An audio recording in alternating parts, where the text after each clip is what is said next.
The Wellington Dukes and Trenton Golden Hawks engaging in round 4 of 5 of the Battle of Quinte in the Hasty Peas Cup Series, and if the first 3 games are any indication, this should be an absolute barn burner of a game as the scene shifts back to Wellington and the Lehigh Arena for tonight's game between the Jayhawks and the Dukes. Wellington 2-1 coming into this game after victories of 5-3 and 2-1 in overtime in Trenton back on November 18th and December 18th, respectively. Before that, here in Wellington, it was a 2-1 win for Trenton on October the 21st. So again, should be a great battle, and if the Dukes find a way to take this victory tonight, then it will be a Hasty Peas Cup Series win for the first time since they introduced it in 2020-21. Trenton has won the last 2 season series, 2020-21 pandemic year, as well as 21-22, and Trenton took a 5-3 season series victory.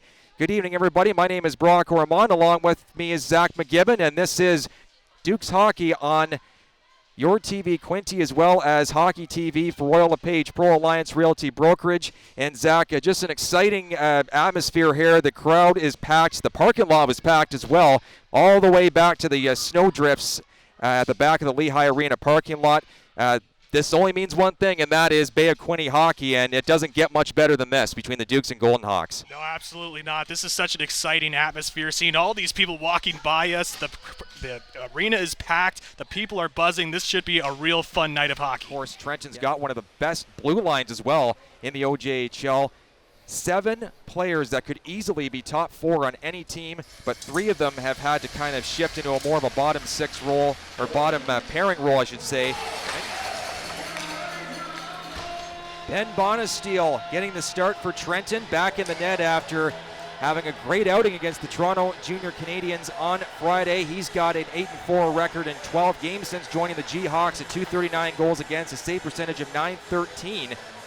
And in 29 total games, he's 10-18 with a .344 goals against and a .918 save percentage, split between the Jayhawks and the Brantford 99ers.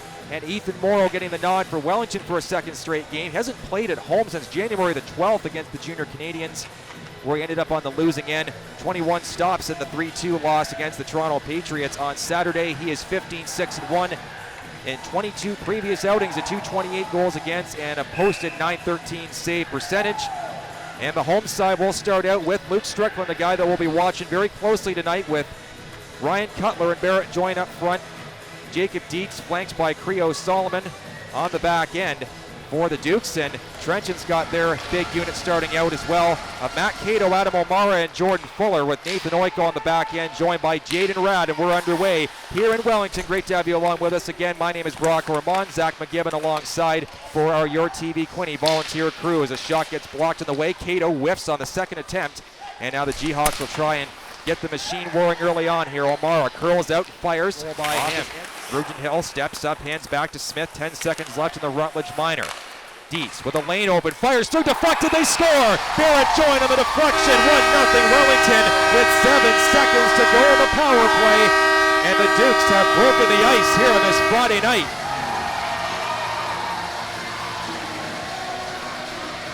Outstanding. That was just a floating puck, and a tip in front, as you mentioned, a little bit of a wobbler, a little bit of a knuckleball puck, but got by Bonesteel. He was seeing it, but he slid a little bit too much across, and it went off into the corner, and the Wellington Dukes able to use their #1 power play in the league and take advantage and get the lead here 1-0.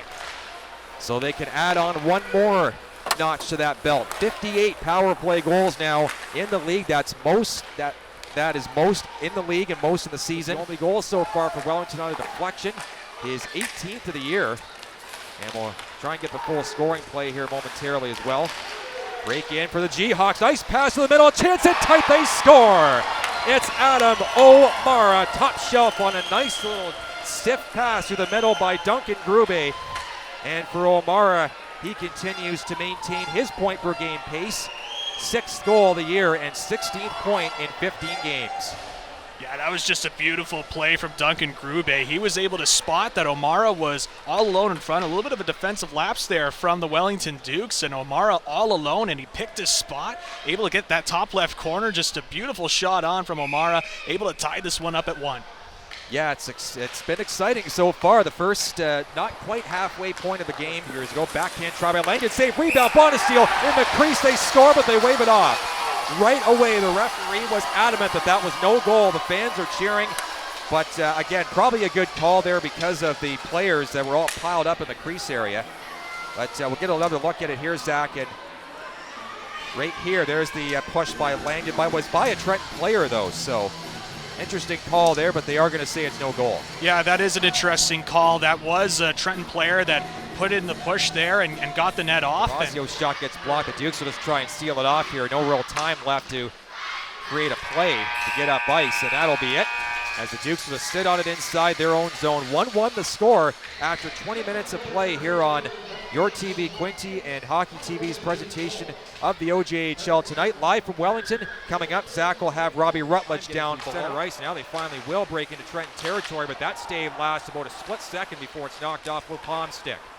Sent now near side. Strickland on the forehand, curls back against pressure, pieces to Cutler, jam down low, the pump, backdoor pass, they score! David Campbell! Power play goal number 2 for the Dukes on the night, and it's 2-1. 10-10 left in the second period, and Campbell crept right in there, Zach, and was undetected by the Jayhawks, left all alone to his own devices, and he converts big time there. Yeah, able to just sneak by, just got behind Oikel there as he was able to break across and just had a prime opportunity. Got Bonesteel off of his position, trying to hug that left post, and a lot of net there to choose from, and able to get it by. And another power play goal, as you mentioned. That's the key for the Dukes, has been their #1 power play once again coming through for them. That's right. If only there was somebody creeping into the back door again. As there's a pass shot, redirected, scores. Matheson Mason gets a touch on it on a shot that looked pretty harmless, but Joint did have enough English on it to get it through. And it's redirected by the Team Canada East silver medalist, Matheson Mason. And for the native of Newmarket, it is his 20th of the year and 12th as a Duke. Yeah, you mentioned it, my broadcast partner, a tip in front, and he's able to just find it. It looked like he was trying to shovel it off into the corner, but Mason was in the perfect opportunity, perfect position, I should say, to get the tip in front. Got it between his legs a little bit, get the 5-hole against Bonesteel, and able to give the 3-1 lead for the Wellington Dukes. Campbell unhands the Jayhawks from it. He'll get through and try to avoid Grube, which he does with a quick move to his right. He'll swiftly play the touch there with Cutler on the give and go. Campbell, nifty move around Rad, coming in with a chance. He scores! What a goal, David Campbell. Highlight reel variety there as he just undressed the Trenton D and then goes upstairs on Ben Bonesteel to make it 4-1 after a nice little give and go with Ryan Cutler. It looked like he had something going there, and you could see him just building up that momentum the further he went along. But what a goal that was. One of the best you'll see, and he scored a couple of those types of markers today, this season. Yeah, absolutely. What a beautiful goal this was from Campbell. The patience on display there as well to be able to then roof it. Even with the bouncing puck, some great hand-eye coordination there to keep that down, keep it settled, and a great goal there for the Wellington Dukes as they continue to extend their lead here.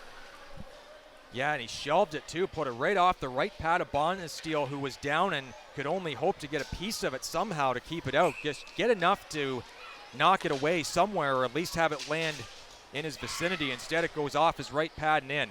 So for Campbell, it'll be his second of the game, 16th of the year. And the Dukes have, in fact, extended that lead to 3 goals now, 3 markers here in the second. And we saw it last Friday against Halliburton County. This Dukes team can stun you with their quick strike offense, and they've shown it a few times this year, but none more important than the last 2 games.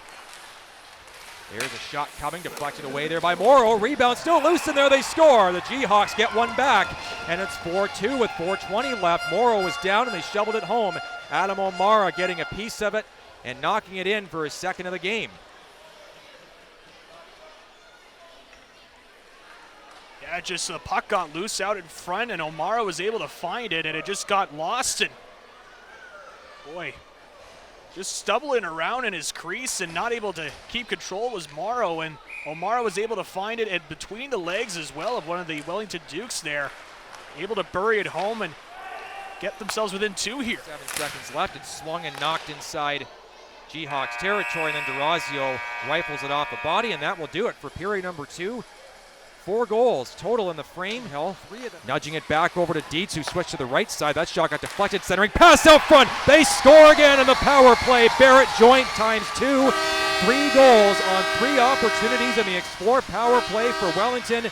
19 on the year for the Sydenham product, and it's 5-2 for the Dukes. Yeah, just what a great opportunity in front from the Dukes.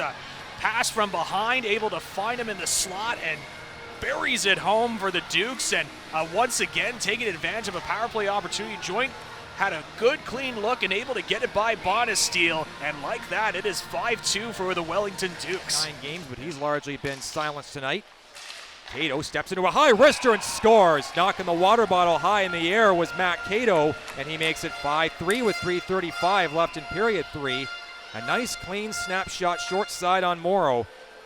And Matt Cato with his 29th of the year, putting him squarely in the top 10 and the top, right in that top 10 area in league scoring. Oh, that was a beautiful shot from Cato. He found his spot. As you mentioned, the water bottle flipped up in the air because that's a good shot.